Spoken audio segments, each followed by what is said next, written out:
Hi, I'm Paul Battaglia, and this is section P4. Now, the central focus in section P4 is inverse functions, and students certainly have seen these before. So the essential question we would like them to be able to answer at the end of section P4 is, how do I find an inverse function? So here's a great way to start the class.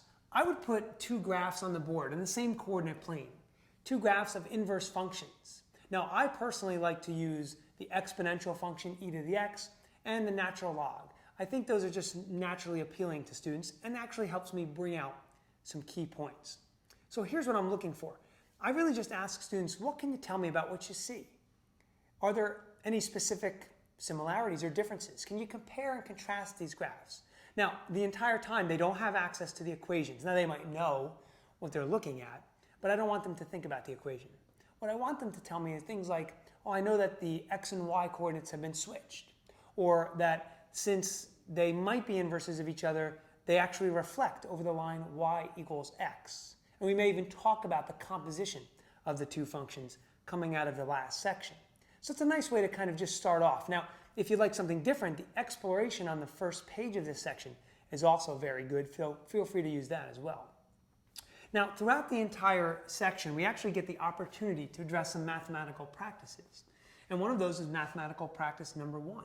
And we get a chance to look at being able to provide examples or counterexamples for students of one-to-one functions. Can they tell me the requirements that need to be met in order for a function to be considered one-to-one? Mathematical practice number 5 can be addressed when we talk about building notational fluency. We want our students to know that when we deal with inverse trig functions, there's actually two acceptable notations. Arctangent of x, for instance, and tangent with a little superscript, -1. So we want students to be able to be comfortable using either one of those notations. Now, some common mistakes we see in this section actually go back to trigonometry.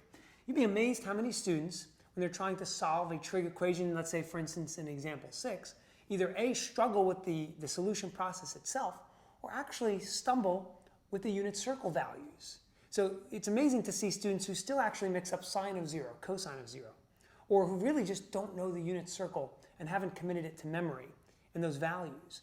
So really stress to students that it's not going away. We are going to continue to see trigonometry throughout the course, and we're going to have to evaluate these functions.